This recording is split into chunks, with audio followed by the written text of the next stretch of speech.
Estamos iniciando uma live, eu creio que é a minha primeira live no TikTok. E estamos aqui para falarmos sobre a importância de andar com Deus. Eu estou aprendendo um pouco sobre o dispositivo e vamos ver aqui, presente na live, virar câmera, espelho, silêncio, pausar live, comentar sobre mim, evento, atividades, observando o que está em volta, interagindo com seus espectadores em tempo real. Os criadores de live precisam ser maiores de 18 anos. Lembre-se de criar uma experiência de visualização segura. Estamos notificando, como continue assim, estamos avisando seus seguidores. Convide outro criador para ser co-host e fazer novos amigos. Incluir meta na live, suba de nível. Tem bastante coisas aqui, não consigo nem saber o que deve ser usado numa live, mas estamos aqui, aguardando a chegada de espectadores. Eu tenho aqui comigo um mapa cognitivo da jornada cristã. Você sabe andar com Deus? Você que entrou, oi, é bom ter você aqui. Eu estou fazendo uma live sobre a arte de andar com Deus. Andar com Deus parece ser coisa simples, mas não é. Nós sabemos que Enoque andou com Deus e Deus o tomou para si. Nós sabemos que Elias foi arrebatado também. E nós, em nossa jornada, nos perguntamos como devemos andar com Deus. Eu quero trazer para você aqui Oséias, capítulo 1, o versículo de número 1. Diz assim em Oséias: Vinde e tornemo-nos para o Senhor, porque Ele nos despedaçou e nos sarará. Fez a ferida e a ligará. Depois de 2 dias nos revigorará, e ao terceiro dia nos levantará, e viveremos diante dele. Nós andamos com Deus em uma jornada de 3 dias. Você já ouviu falar nisso, de que a nossa jornada com Deus é uma jornada de 3 dias? O primeiro dia é o dia do pertencimento. O segundo dia é o dia da identidade. E o terceiro dia é o dia do serviço. O detalhe é que o primeiro, o segundo e o terceiro dia não acontecem de uma hora para outra. Na minha experiência, eu me converti em 79. O meu primeiro dia foi até 1996. O meu segundo dia andando com Deus foi até 2013. E agora eu estou no meu terceiro dia desta jornada com Deus. Quando nós começamos a andar com Deus, a primeira coisa que nós temos que fazer é nos conhecer à luz da Bíblia, à luz das Escrituras. Paulo, escrevendo aos Tessalonicenses, no capítulo 5, ele diz que nós somos seres tricotômicos. Quando nós lemos Paulo aos Tessalonicenses, a primeira epístola, ele diz assim, verso 23, o mesmo Deus da paz vos santifique em tudo, o vosso espírito, alma e corpo sejam conservados íntegros e irrepreensíveis na vinda do Senhor.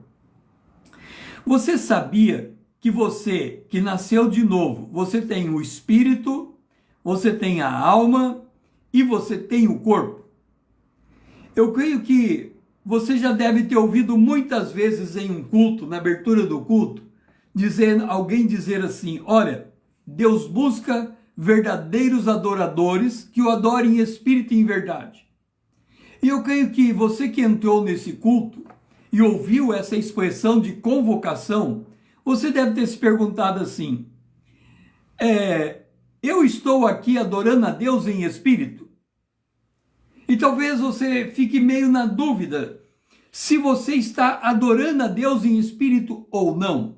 Deixe-me dizer uma coisa para você. Todo nascido de novo tem o Espírito de Deus e nasceu e adquiriu um novo espírito no seu nascimento. Como sabemos disso? Quando nós vamos em Ezequiel, no capítulo de número 36, nós encontramos ali a promessa do novo nascimento.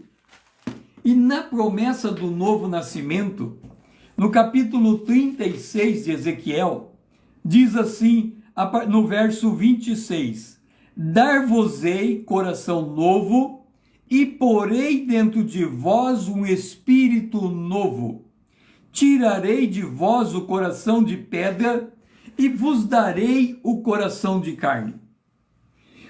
Você que nasceu de novo, o profeta está dizendo: eu darei a você um espírito novo.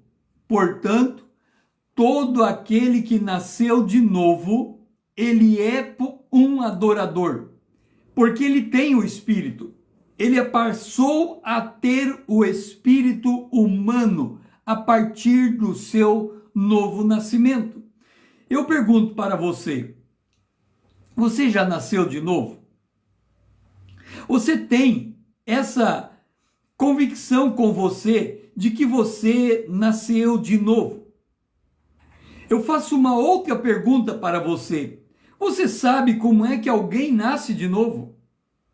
Porque é muito importante nós termos certos marcos na nossa vida cristã. Porque quando temos estes marcos muito bem estabelecidos, nós podemos andar com Deus. Porque Paulo, escrevendo aos Colossenses, no capítulo de número 2, versículo 6, ele diz: assim como você recebeu a Cristo, ande nele. Se você sabe como você recebeu a Cristo, você sabe andar nele. E como é que você recebeu a Cristo? Aqui nós temos a representação da cruz. Aqui tem a sua vida antes da cruz e a sua vida depois da cruz. Quando você nasce de novo, você entra no reino de Deus. Quando você nasce de novo, você entra no reino de Deus.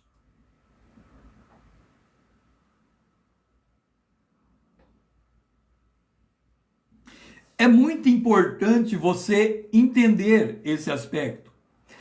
Quando você nasce de novo, no meu caso, 1979.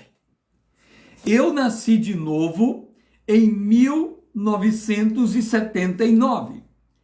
Como que eu nasci de novo? Eu entrei no meu quarto, abri a Bíblia.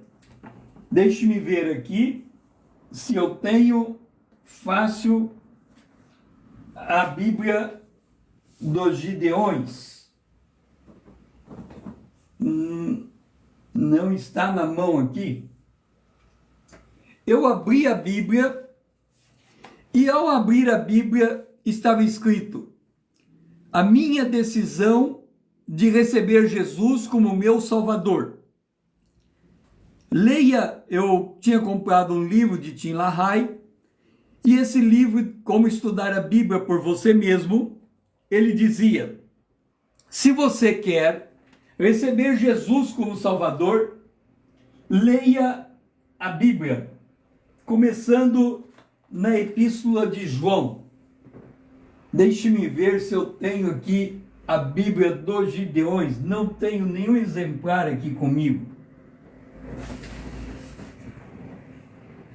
Leia a Epístola de João.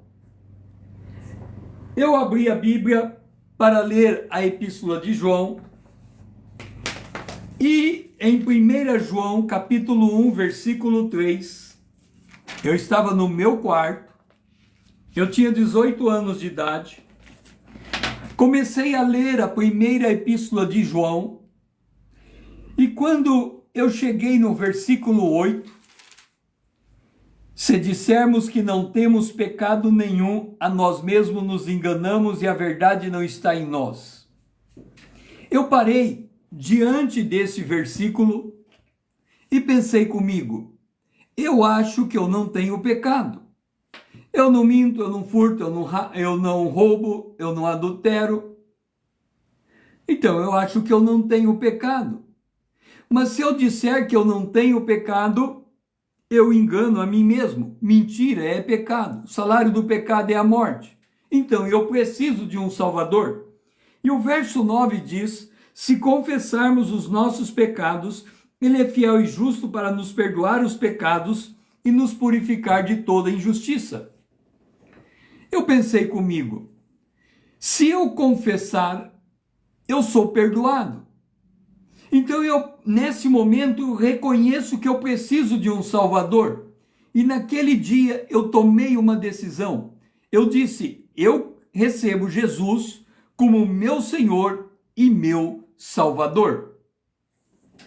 Eu terminei a minha oração e terminada a minha oração,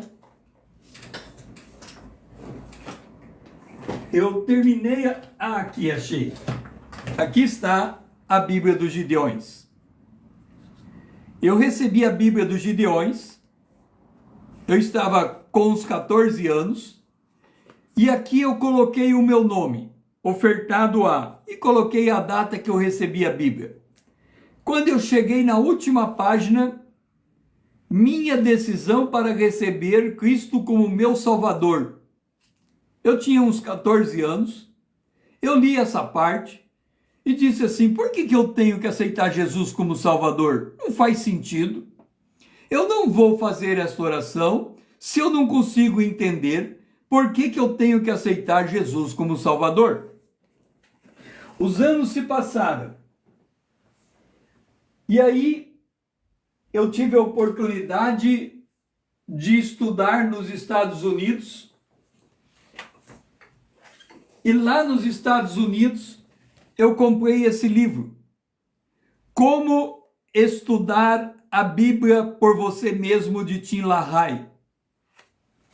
Eu abri esse livro e ele dizia, se você não tem certeza da sua salvação, leia a primeira Epístola de João. Eu estava com essa Bíblia, abri a Bíblia, a primeira Epístola de João. Eu nunca tinha lido uma Bíblia dessa maneira. Era minha primeira vez, meu primeiro contato com a Bíblia. Eu só tinha recebido essa Bíblia dos Gideões.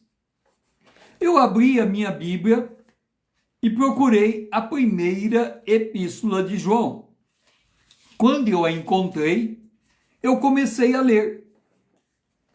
E ao ler a Epístola de João, eu comecei a ler o verso 8, que dizia, se dissermos que não temos pecado, enganamo-nos a nós mesmos e não há verdade em nós.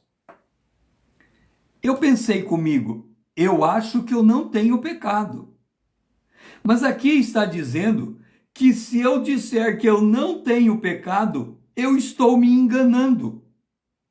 E qual é o problema de você se considerar um pecador?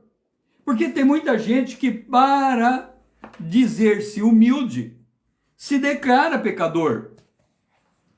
Só que a pessoa esquece que, à luz da Bíblia, quem declara a si mesmo pecador, o salário do pecado é a morte.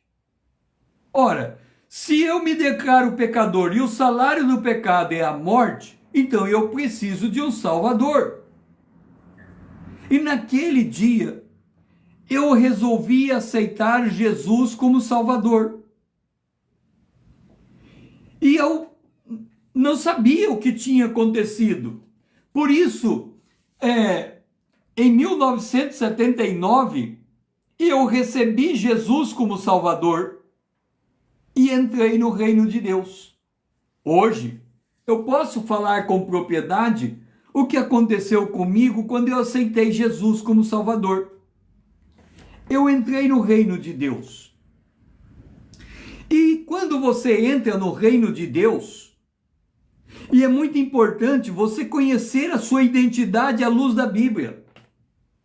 Eu tinha mostrado para você, quem está me acompanhando aqui na live, que em Ezequiel, no capítulo de número 36, a promessa do novo nascimento é: eu vou te dar um novo coração, eu vou te dar um novo espírito, eu vou tirar o coração de pedra e vou te dar um coração de carne. E eu pergunto para você que está aqui me acompanhando, você sabe andar com Deus à luz do novo nascimento? Você passa a ter um novo espírito. Jesus disse: o Pai busca os verdadeiros adoradores que adorem em espírito. Portanto, todo aquele que nasceu de novo se qualifica para ser um adorador. Ele passa a ter um novo espírito. Deus é espírito. Se eu ganho um novo espírito, eu tenho um mecanismo de contato com o meu Deus. Deus é espírito, eu sou espírito. Eu e Deus passamos a fazer uma unidade. E se você quiser saber qual é a extensão dessa unidade que passamos a ter com Deus, nós podemos ler a oração de Jesus em João, no capítulo 17, quando Jesus disse assim, ele orava por todos, e ele dizia: eu tenho dado a sua palavra, santifica-os na verdade, a tua palavra é a verdade. E ele diz aqui: eu lhes tenho transmitido a glória que tens me dado, para que seja um, como nós somos um. Olha a implicação do que Jesus está dizendo para nós. Nós somos um, como Jesus é um no Pai, e ele diz que nós somos um porque ele falou: eu tenho comunicado, eu tenho dado a eles a minha glória. Eu tenho transmitido a glória que tens me dado. E qual era a glória que o Pai deu a Jesus? Ele nasceu concebido pelo Espírito Santo. Ele foi batizado pelo Espírito Santo para entrar no seu ministério terreno. O Espírito Santo desceu sobre ele como uma pomba, como desceu sobre os discípulos no Pentecoste, como desce sobre nós quando recebemos Jesus como Salvador. Olha só a importância da realidade espiritual que nós passamos a compartilhar com Deus. Ele diz: eu tenho transmitido a glória que tem me dado para que seja um. Como é que você acha que eu sou um com você? Como é que você acha que eu sou um com Deus? Porque eu tenho o Espírito Santo, você tem o Espírito Santo faz a comunhão com Deus. Jesus, dizendo do Espírito, diz que ele enviaria o Consolador que procede do Pai. Aqui está Jesus, aqui está o Pai. Na antiguidade, no passado, aqui está o Verbo, aqui está Deus, o Pai. Só há um Deus. Aqui está o Filho, aqui está o Pai, mas só há um Deus. O espaço entre o Filho e o Pai é pela emanação do Espírito Santo. Então não há espaço entre o Filho e o Pai. A terceira pessoa é a liga entre o Filho e o Pai. O Pai é Deus, uma pessoa, o Filho é Deus, outra pessoa, o Espírito Santo é Deus, a terceira pessoa da Trindade. Eles estão juntos. O Pai procede do Filho, o Filho procede do Pai. Quando nós olhamos para a realidade espiritual, o Pai, o Filho se conversam em amor. Imagine um rio caudaloso indo um ao encontro do outro, e este rio é o Espírito Santo.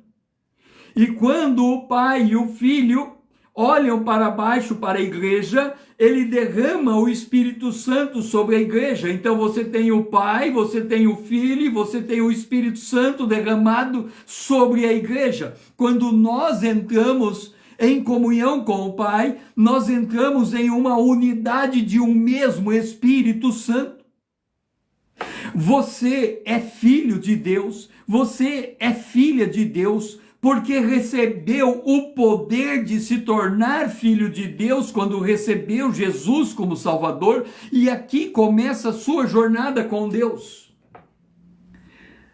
Vamos entender algumas coisas sobre esta jornada com Deus.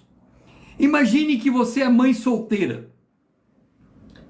Imagine que você é mãe solteira, está vivendo na sua casa, e você está grávida, não esperava ficar grávida, ou o homem que te deixou grávida foi embora, e os seus pais estão em conflito com você por causa das suas escolhas. E você não tem alternativa, tem que ficar em casa. Mas você todo dia está sendo humilhada. E nesse processo de humilhação, chega uma hora que você explode, fala: hoje eu vou sair de casa, e você sai de casa. Imagina você saindo de casa e andando a esmo, sem saber o que fazer, e você não tinha pensado sair aquela hora da sua casa, você está desesperada, você simplesmente saiu de casa, e você não sabe o que fazer. E você está nessa situação. Você saiu de casa e você não sabe o que fazer. E o que você faz nessa circunstância? Em Gênesis, capítulo 16, nós encontramos uma mulher que estava se constituindo numa mãe solteira. Ela tinha um filho de ninguém menos de que Abraão, o pai da fé.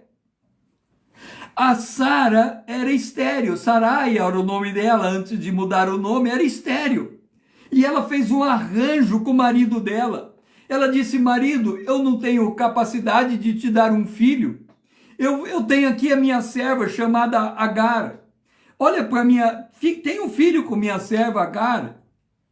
Só que quando Agar ficou grávida, as coisas mudaram de figura. Sara se sentiu humilhada por causa de Agar ter um filho e ela não ser capaz de ter um filho. E então Sara chega uma hora que expulsa Agar de casa. E Agar não tem outra alternativa. E ela sai de casa. E agora ela está desamparada. Ela está sem saber o que fazer, e ela está caminhando para fora de casa, humilhada. E de repente, o anjo do Senhor chega diante dela, e ela disse: eu fujo da presença de Sarai, minha senhora. E o anjo do Senhor dá uma resposta para Agar, que é uma resposta que poucas pessoas gostam de ouvir. As pessoas querem uma vida boa, as pessoas querem ser amadas, serem reconhecidas, serem abraçadas, serem festejadas, serem incentivadas, mas nós vivemos num mundo caído em que as pessoas são difamadas, as pessoas são humilhadas, as pessoas passam por bullying, as pessoas são desprezadas, as pessoas entram em estado de solidão, porque ela olha para um lado e olha para o outro e não tem ninguém por ela. Estava acontecendo com Agar. Agar estava agoniada. Mas o anjo chega diante dela e diz: volta para a tua senhora e humilha-te sob as suas mãos.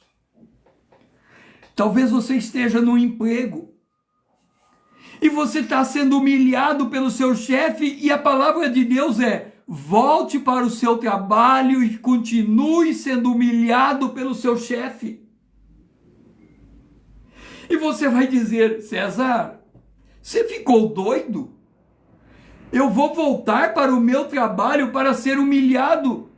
Você sabe o que é ser humilhado? Você sabe o que é ser desprezado? Você sabe o que é alguém não valorizar o seu trabalho? Você sabe o que é isso? Deixe-me dizer uma coisa para você muito importante.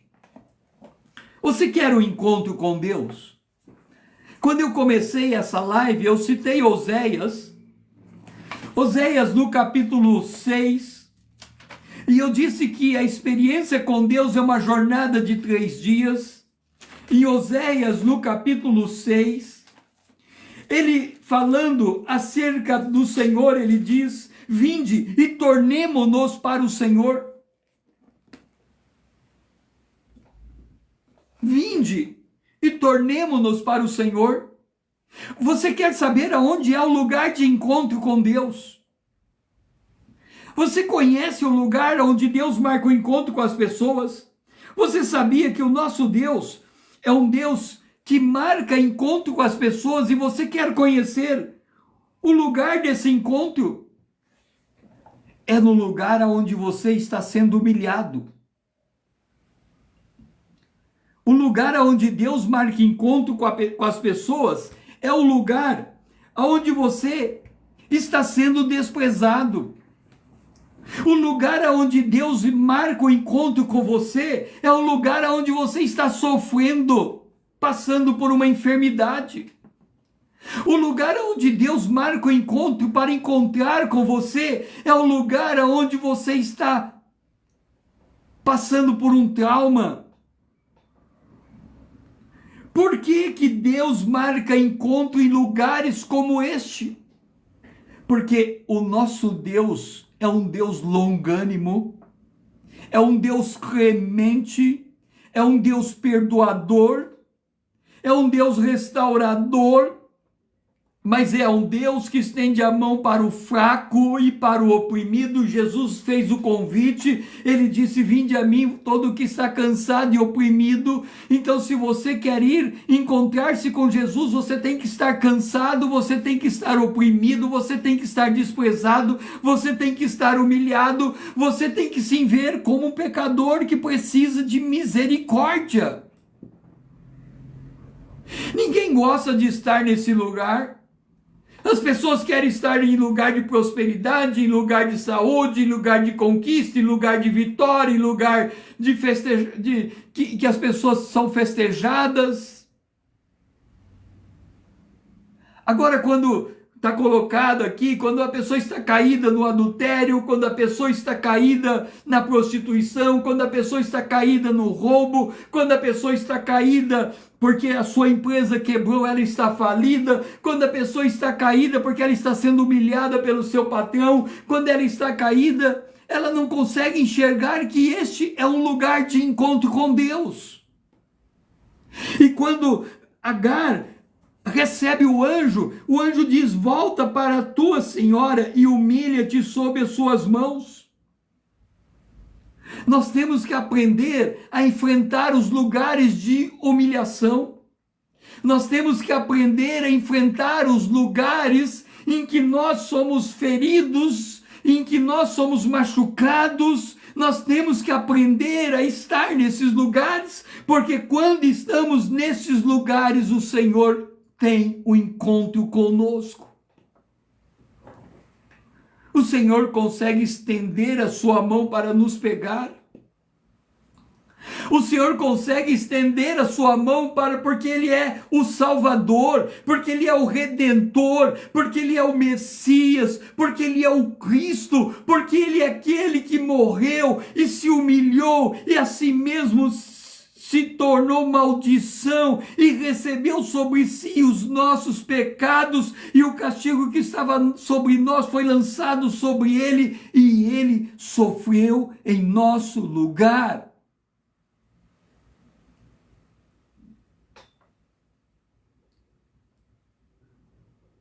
E quando nós encontramos o Senhor neste lugar, o reinício da jornada é completamente diferente. E este é o ponto. Digamos, só para você entender o ponto, vamos abrir a Bíblia, e abra sua Bíblia, se você tem ela também, para você me acompanhar no texto que eu estou lendo, porque a Bíblia é a palavra de Deus, Deus falando conosco. Abra sua Bíblia no capítulo número 4 de Romanos. Em Romanos, capítulo 4, nós lemos em Romanos, capítulo 4, nós lemos no versículo 5, 6, e assim também Davi declara ser bem-aventurado o homem a quem Deus atribui justiça. Eu quero que você se lembre agora do seu maior pecado. Não escreva ele. Se lembre agora do seu maior pecado. Vamos ver como é que Deus trata o pecado do pecador. Em primeiro lugar, ele diz: bem-aventurado o homem a quem Deus atribui justiça independente da obra.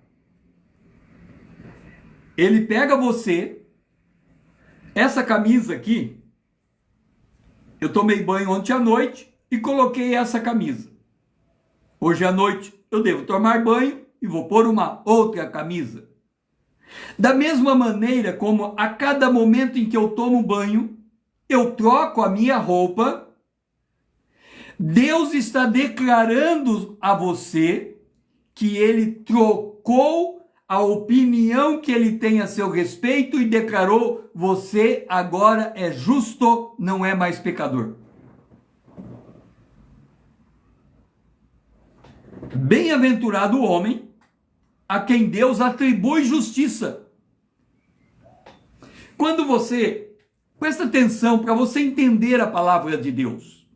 Digamos que você recebe uma notícia agora que você está sendo contratada para trabalhar numa empresa. Você chega na empresa e a empresa diz assim: olha, nós examinamos o seu currículo e ele foi aprovado e você vai ocupar o cargo de gerente dessa empresa.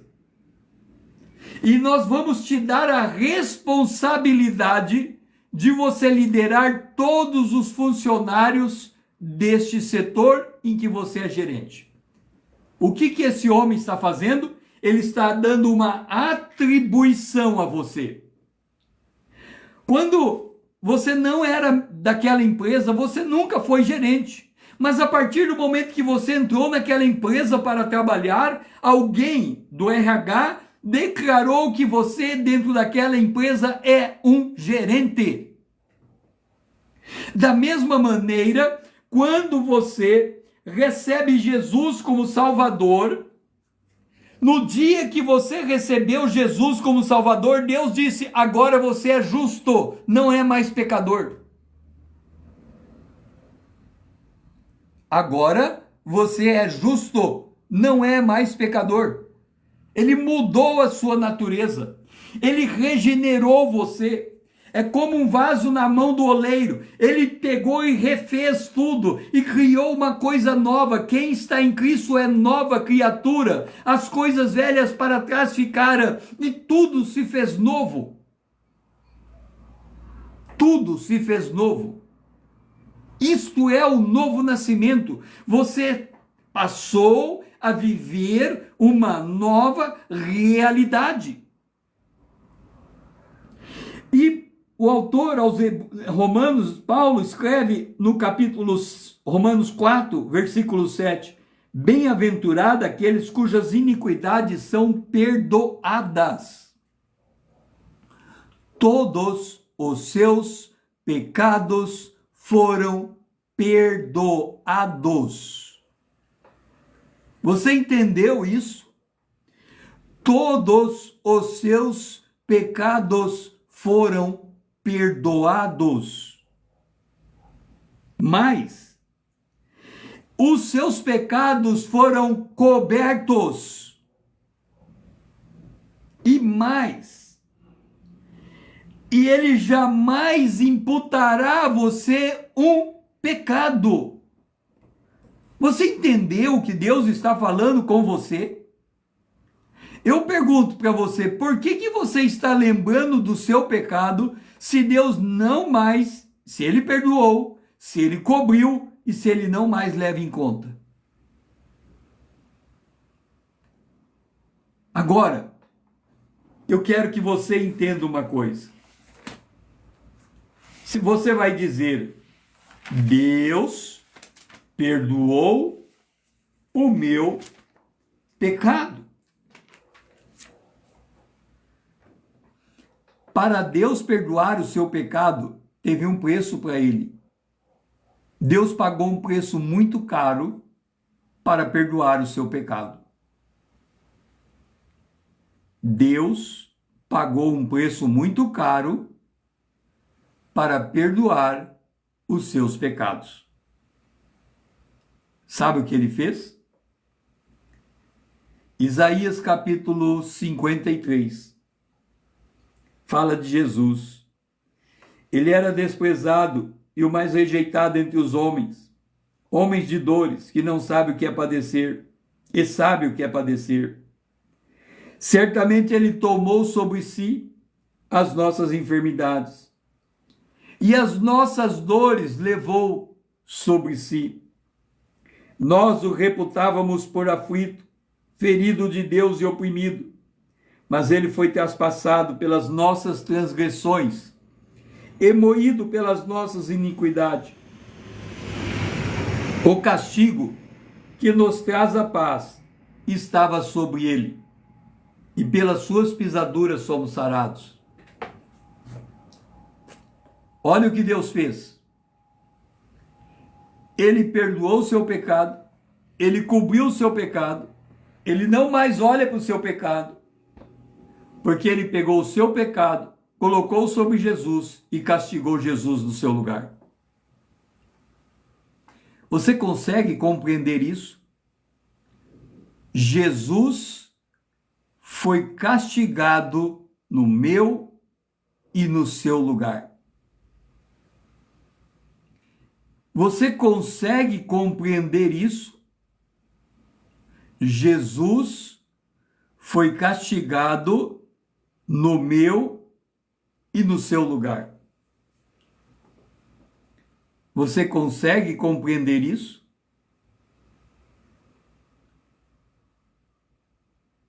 Entenda uma coisa.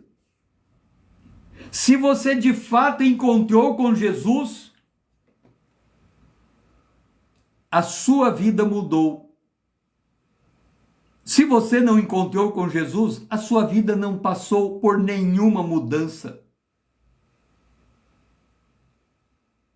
Se você encontrou com Jesus, você agora é uma nova criatura, é filha, filho de Deus. Mas se você não encontrou com Jesus, nada mudou na sua vida. Agora, a questão é, para onde você está olhando? Para si mesmo, lamentando os seus pecados, ou para o Salvador, agradecendo a Ele, porque perdoou os seus pecados? Para onde você está olhando? Para si mesmo, lamentando os seus pecados, ou para ele, o Salvador, que perdoou os seus pecados. Nós, quando nascemos de novo, há uma mudança profunda na nossa realidade existencial. Quando nós recebemos Jesus, há uma profunda mudança em nossa realidade espiritual. E aí eu pergunto para você, quando você recebeu Jesus como Salvador? Eu recebi no ano de 1979. E você? Quando você recebeu Jesus como Salvador? Você é capaz de compreender o significado? Quando eu recebi a Bíblia dos Gideões, eu conhecia muito menos a Bíblia do que você. Mas eu sabia, eu tinha lido essa oração, confessando a Deus que sou um pecador e crendo que o Senhor Jesus Cristo morreu na cruz do Calvário por meus pecados e que ressuscitou para a minha justificação, aceito-o e confesso-o como meu Salvador pessoal. Como é que alguém recebe Jesus como Salvador? Paulo, escrevendo aos Romanos, no capítulo de número 8, ele explica como é que nós recebemos Jesus como Salvador. E é importante você ter a exata compreensão de como você recebeu Jesus como Salvador, porque Paulo, escrevendo aos Colossenses, ele disse: assim como você recebeu Jesus como Salvador, ande nele. E nós somos chamados para andar com Deus. Você recebeu Jesus como Salvador? Romanos capítulo 8, 10, versículo 8 diz: a palavra está perto de ti, na tua boca e no teu coração. Isto é a palavra da fé que pregamos. Se com tua boca confessares Jesus como Senhor, e em teu coração creres que Deus o ressuscitou dentre os mortos, será salvo. Nós recebemos Jesus porque ouvimos a pregação, compreendemos a pregação, cremos na pregação e confessamos a pregação. De novo, nós recebemos Jesus como Salvador porque ouvimos a pregação, compreendemos a pregação, cremos na pregação e confessamos a pregação. E qual é a pregação? A pregação está escrito como recebemos a Cristo. A palavra da fé que pregamos. Mas não é qualquer palavra da fé.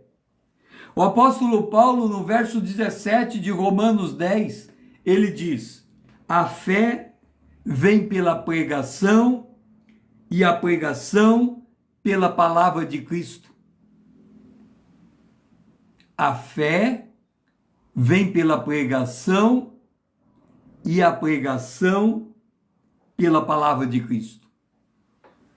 Jesus, explicando esta palavra de Cristo, ele diz em João capítulo 12, versículo 32, e quando eu for levantado da terra, atrairei todos a mim mesmo. E isso dizia significando o gênero de morte que estava para morrer. Explicando o gênero de morte que estava para morrer. Quando nós lemos em Filipenses, no capítulo 3, no versículo de número 1, falando sobre Jesus, em Filipenses, no capítulo 2, ele diz assim: Jesus a si mesmo se esvaziou, assumindo a forma de servo. A si mesmo se esvaziou, assumindo a forma de servo. Assumindo a forma de servo. Tornando-se em semelhança de homens. Jesus se humilhou, deixou a glória, deixou de exercer seus poderes divinos, se fez um ser humano como eu e você, e foi obediente até a morte de cruz,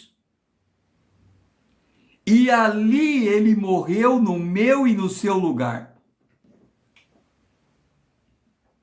A palavra da fé que pregamos é o Cristo crucificado. O Cristo crucificado.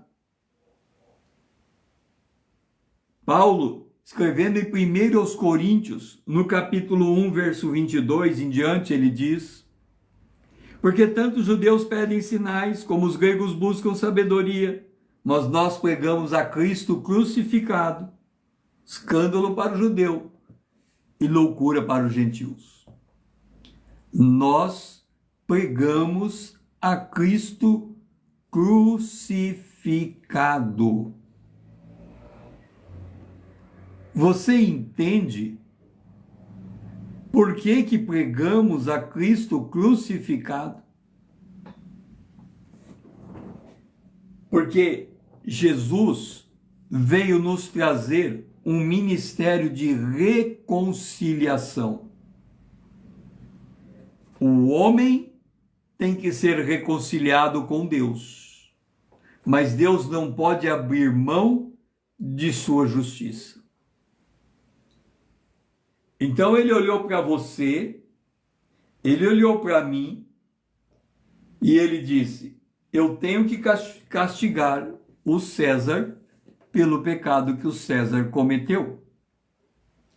Aí Jesus disse: Pai, pega o pecado do César, coloca ele sobre mim e me castiga no lugar do César.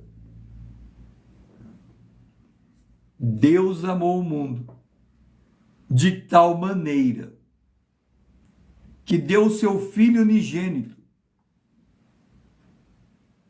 E ele deu o seu Filho unigênito para morrer no meu e no seu lugar. O pecado que veio para mim, o perdão que eu recebi e o perdão que você recebeu, custou a vida de Jesus. Não só custou, ele recebeu o castigo que deveria ser dado a cada um de nós.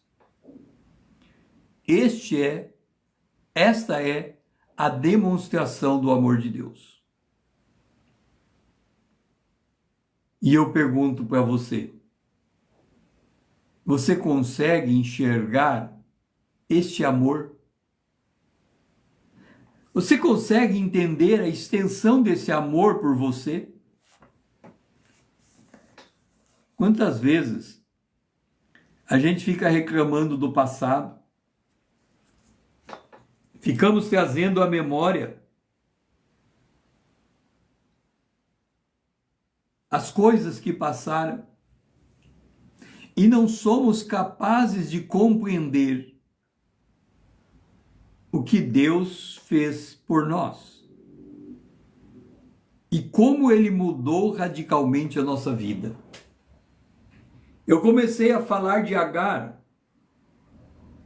E Agar, quando ouviu o anjo, e o anjo disse: volta para sua serva, sua senhora, e se humilha na mão dela, ela não voltou mais sozinha. Ela voltou para o seu lugar de humilhação por uma palavra de um anjo. Você consegue entender isso? Que você pode estar num lugar de humilhação, você pode estar num lugar de desprezo, você pode estar num lugar em que você está sendo rejeitado, e isso é uma palavra de um anjo? Uma palavra de um anjo. Agar recebeu essa palavra. Volta para a tua senhora, e humilha-te sob as suas mãos, porque eu multiplicarei a sua descendência de maneira que não será contada, e você conceberá e dará à luz um filho, e chamará o nome dele Ismael, porque o Senhor te acudiu na sua aflição. Você consegue entender isso? Que o lugar onde você está sendo humilhado, o lugar onde você está sendo desprezado, o lugar onde você está sendo machucado, é o lugar onde Deus encontra com você e diz: aguenta o tranco. Aguenta o tranco, porque eu estou com você. E eu tenho uma promessa na sua vida. E quando esse tempo de humilhação terminar, você encontrará o seu lugar.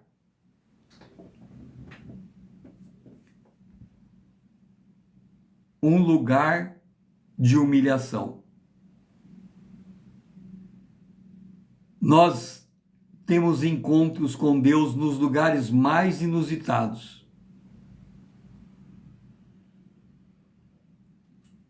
Nós temos encontro com Deus nos lugares mais inusitados. E o lugar em que Agar teve esse encontro com Deus foi no lugar de sua aflição.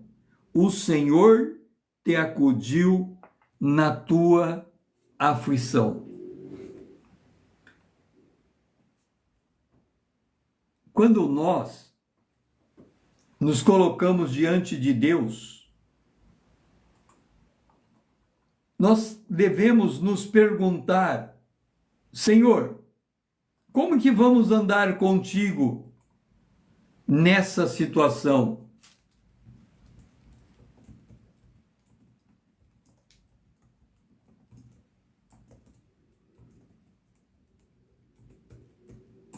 Então vamos entender a palavra aflição a partir da língua grega, aliás, a partir da língua hebraica. O Antigo Testamento foi escrito no hebraico. Gênesis está falando desse lugar de aflição. A palavra hebraica para aflição é complexa e pode ser traduzida de várias maneiras, dependendo do contexto e do livro da Bíblia hebraica em que aparece. A palavra aflição é uma palavra extremamente complexa. No entanto, uma das palavras mais comuns usada para descrever a aflição é oni, que pode ser traduzida como pobreza, miséria, aflição e humilhação. Então vamos ver se Gênesis 16, capítulo 16, versículo 11, tem a palavra aflição.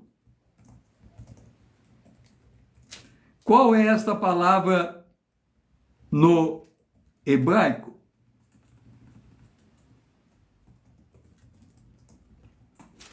Aflição. Oni, em hebraico, é uma palavra que abrange uma gama de significados relacionada à ideia de sofrimento, pobreza e humilhação.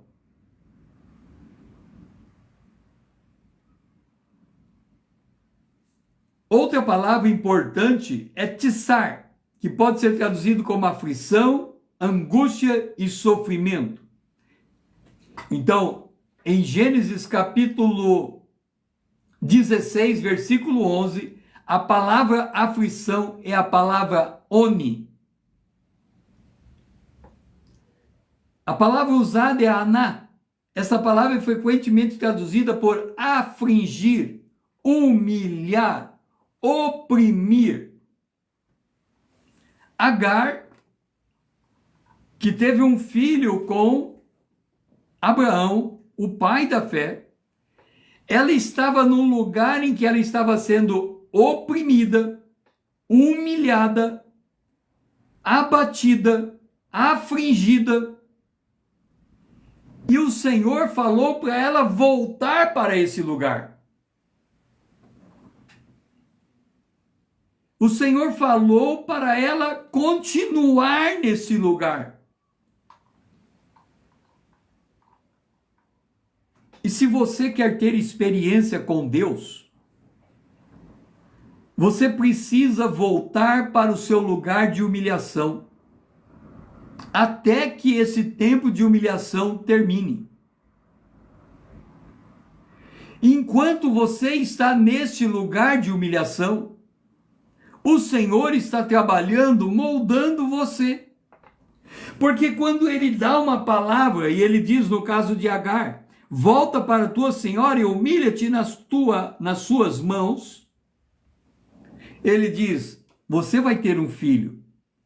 E a promessa que eu tenho para esse filho é muito grande. Hoje, ele está no Oriente Médio, uma nação no Oriente Médio, Ismael. E aí, ela deu à luz a um filho. Abraão deu o nome de Ismael. E ela invocou o Senhor que lhe falava, tu és o Deus que vê. Por isso disse ela, não olhei eu nesse lugar para aquele que me vê? Deus vê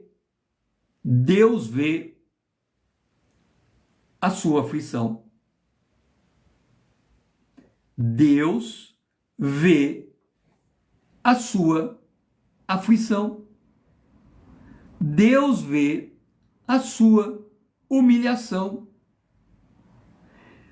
O que é mais difícil de entender é que Deus diz, enquanto for o tempo de ser humilhado, permaneça onde você está. Não saia desse lugar. Porque eu estou com você. Quando lemos o Salmo 23, ele diz assim, o Senhor é meu pastor, nada me faltará. Ainda que eu ande pelo vale da sombra da morte, o Senhor está comigo. E Ele está dizendo para você que Ele está com você no seu lugar de humilhação. Ele está com você no lugar em que você está sendo desprezada. Ele está com você no lugar em que você está sofrendo. Ele está com você no lugar em que ninguém está te vendo. Ele está com você no lugar em que você é invisível aos olhos das pessoas à sua volta. Ele está com você no lugar em que você não gostaria de estar. No vale de sombra de morte, ainda que eu ande pelo vale de sombra de morte, o Senhor está comigo. Mas Ele está com você com um cajado, com uma vara, para te corrigir, para te instruir, para te ensinar. Se você não entender isso, você não entende a sua experiência de vida. Quando nós lemos em Êxodo, em Deuteronômio, quando nós lemos no Deuteronômio, no capítulo de número, vamos ver se é 4 ou é o 6. Deuteronômio 5 e 6.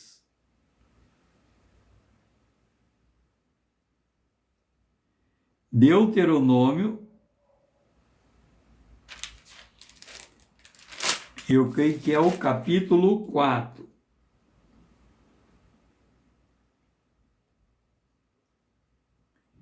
Deuteronômio. Quando você lê Deuteronômio, capítulo 4, capítulo 5, capítulo 5 ele fala das imagens, é o capítulo 8 então. Aqui está. Olha o que ele escreveu, o que está escrito em Deuteronômio no capítulo 8, versículo 3. Verso 2, recordar-te-ás de todo o caminho pelo qual o Senhor teu Deus te guiou no deserto esses 40 anos, para te humilhar, para te provar, para saber o que estava no teu coração, se guardaria ou não os meus mandamentos. Então, de novo, quando Deus manda você voltar para o lugar da sua humilhação, Ele está dizendo, nesse lugar que você está sendo humilhado, nesse lugar que você está sendo desprezado, eu estou conhecendo o que está no seu coração. A maneira como você reage a uma humilhação determina se Deus está no comando de sua vida ou não. Ele te humilhou e te deixou ter fome e te sustentou com maná que não conhecias. Sabe, pois, no teu coração que como um homem disciplina seus filhos, assim te disciplina o Senhor teu Deus. Você é capaz de enxergar isto? Que a sua experiência, em que você está num lugar em que você é humilhado, é ao mesmo tempo um lugar em que Deus está disciplinando você e tirando do seu coração coisas que não deviam estar lá? Você consegue perceber isso? Você está atento a essa mensagem?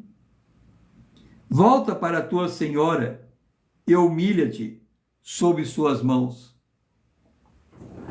Volta para a sua senhora e humilha-te. Deus usa homens para tratar com homens. Muitas vezes, homens estão em cima, nós estamos embaixo desses homens, sendo humilhados. Mas nós temos que aprender a permanecer nesse lugar de humilhação até o Senhor nosso Deus tratar com o nosso coração. Durante 40 anos, eu te guiei no deserto para te humilhar, para te provar e para saber o que estava no teu coração. O que está no teu coração? O que é que está no teu coração? Você conhece o que está no teu coração? Você conhece o tratamento de Deus?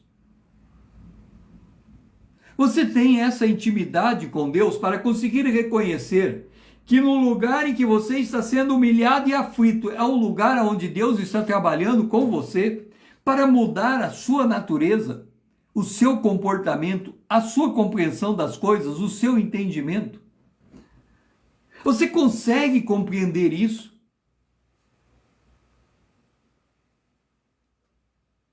A palavra de Deus, para alguns, ela é agradável na boca, amargosa no estômago. Mas é nesse amargor do estômago é que nós somos experimentados e tratados por Deus. Quem não suporta o tratamento de Deus não cresce. Quem não suporta o tratamento de Deus não o conhece. Quem não suporta o tratamento de Deus não tem experiências com Deus, à luz da palavra. Quem não suporta tratamento com Deus não consegue entender como Deus pode fazer melhorar a nossa vida estando nós sujeitos à humilhação. Quem se humilha será exaltado. O choro pode durar uma noite, a alegria vem no amanhecer.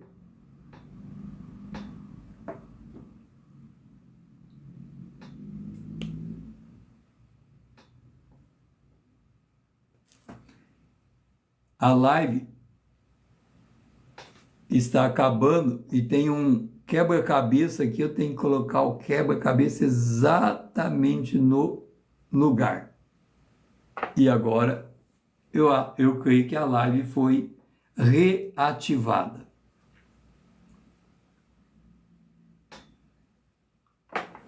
Você que está entrando agora na live, eu estou falando sobre Oséias, capítulo 6. Fala da jornada cristã. E essa jornada é formada por 3 dias de caminhada. A primeira é do pertencimento, a segunda é da identidade, a terceira é do serviço. Quem anda com Deus precisa conhecê-lo à luz da sua experiência existencial. E para você conhecer como andar com Deus à luz da sua experiência existencial, você tem que aprender a ler a Bíblia e aplicá-la no seu dia. E eu estou trabalhando no texto de Gênesis, capítulo 16, o versículo 9. Quando Deus diz a Agar: volta para tua senhora e humilha-te sob as suas mãos. Se você está num lugar em que você está sendo humilhado, desprezado, desamparado, esquecido, ignorado, atormentado, oprimido, permaneça nesse lugar. Porque o Senhor está te conduzindo nesse lugar para te humilhar e para te provar e para saber o que está no seu coração. Você sabe o que está no seu coração? Escreva. Você está nesse lugar de humilhação? Comente. Diga: eu estou nesse lugar de humilhação. Você está nesse lugar de desprezo? Escreva: eu estou nesse lugar de desprezo. Entenda a situação em que você vive à luz da Bíblia. Você está nesse lugar de opressão? Escreva: eu estou nesse lugar de opressão. Porque é nesse lugar que Deus está se encontrando com você. Diga: eu estou nesse lugar. Quando eu quero conhecer a Bíblia, eu quero conhecer a Bíblia experimentalmente. Romanos capítulo 12, versículo 2. Para que experimenteis qual seja a boa, agradável e perfeita vontade de Deus. Provai e vede que Deus é bom. Mas você sabe provar para saber se Deus é bom? Estou conversando com você. Você sabe provar para saber se Deus é bom? Você sabe como experimentar a boa, agradável e perfeita vontade de Deus? Você sabe como colocar isso em prática? Eu não sou adivinho, não sei se você sabe. Não sei o nível da sua experiência cristã. Mas a Bíblia, para nós experimentarmos o que Deus está nos dando, nós temos que fazer isso.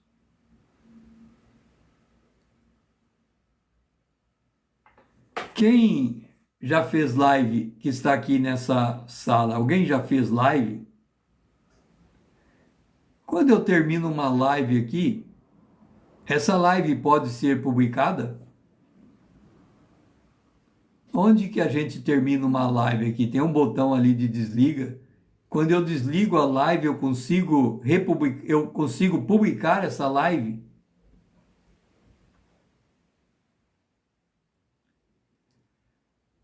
Eu estou talvez há 1 hora aqui em live.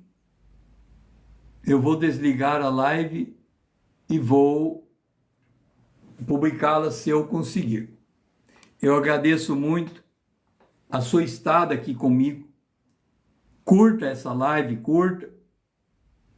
Encaminhe esse vídeo, os vídeos que eu tenho publicado, outras pessoas podem estar precisando da mensagem. Salve, para rever mais tarde.